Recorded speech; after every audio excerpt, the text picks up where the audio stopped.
ఈ వారం థియేటర్స్లోకి వచ్చిన లేటెస్ట్ చిత్రాల్లో రీసెంట్ టైం హారర్ బ్యాక్డ్రాప్లో డీసెంట్ బడ్జెట్ని సెట్ చేసుకున్న చిత్రం పిండం కూడా ఒకటి. మరి ఈ చిత్రం ఎలా ఉందో సమీక్షలో తెలుసుకుందాం రండి. ఇక కథలోకి వస్తే, తాంత్రిక విద్యలో ఆరితేరిన ప్రముఖ తాంత్రికురాలైనటువంటి అన్నమ్మ అలియాస్ ఈశ్వరిరావుని తన రీసెర్చ్ కోసం లోక్నాథ్ అలియాస్ శ్రీనివాస్ అవసరాల ఇంటర్వ్యూ చేస్తాడు.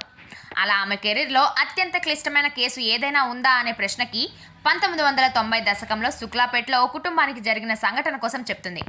యాంటనీ అలియాస్ శ్రీరామ్ తన భార్య గర్భవతి అయినటువంటి మేరీ అలియాస్ ఖుషీరవి తన తల్లి సహా తమ ఇద్దరు పిల్లలతో ఓ ఇంట్లో దిగుతారు. కానీ ఆ తర్వాత నుంచి వారి ఇంట్లో అంతా అనుమానాస్పదంగా జరుగుతూ ఉంటుంది. మరి ఆ ఇంట్లో అసలు వాళ్ళని పీడిస్తుంది ఏంటి? అంతకుముందు ఆ ఇంట్లో ఏమైనా జరిగిందా?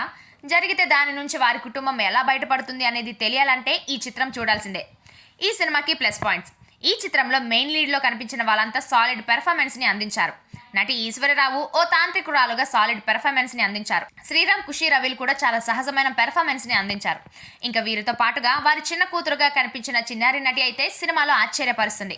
చాలా న్యాచురల్గా మంచి ఎమోషన్స్ని అలవోకగా తాను పండించింది. ఇక సినిమాలో స్టార్టింగ్ ఎపిసోడ్ కూడా థ్రిల్ చేస్తుంది. వీటితో పాటుగా సినిమాలో pre climax flash back episode కూడా ఇంప్రెస్ చేస్తుంది. ఇంకా కొన్ని ఎలిమెంట్స్ అయితే ఆ బ్యాక్గ్రౌండ్ స్కోర్తో థ్రిల్ చేస్తాయి. ఈ సినిమాకి మైనస్ పాయింట్స్. ఈ చిత్రం కొన్ని పార్ట్స్ వరకు ఓకే అనిపిస్తుంది, కానీ ఈ సినిమాలో నిడివి చాలా పెద్దది. దర్శకుడు చెప్పాలి అనుకున్న పాయింట్ని అనవసరంగా సాగదీసినట్టుగా అనిపిస్తుంది. క్రిస్పీగా కొన్ని సీన్స్ని తగ్గించి కట్ చేయాల్సింది. అలాగే చాలా వరకు సీన్స్ ముందే అర్థమయ్యేలా మరి అంత థ్రిల్ చేయవు, భయపెట్టవు కూడా.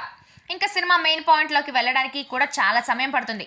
దీనితో అసలు సినిమాలో పాయింట్కి తీసుకెళ్ళడానికి ఇంత సాగదీయాలా అనిపిస్తుంది.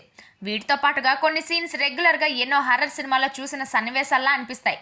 ఇక నటుడు శ్రీనివాస్ అవసరాల రోల్ బాగానే ఉంటుంది, కానీ క్లైమాక్స్లో ఇచ్చిన ఎండింగ్ మాత్రం అంత కన్విన్స్ చేసే విధంగా ఉండదు.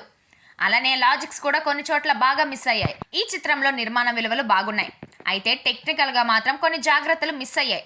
1990 టైంలో కూడా ఇప్పుడు ఉన్న వస్తువులు కనిపిస్తాయి. ఇంకా మ్యూజిక్ సినిమాలో బాగా వర్కౌట్ అవుతుంది. అలాగే సినిమాటోగ్రఫీ కూడా బాగుంది.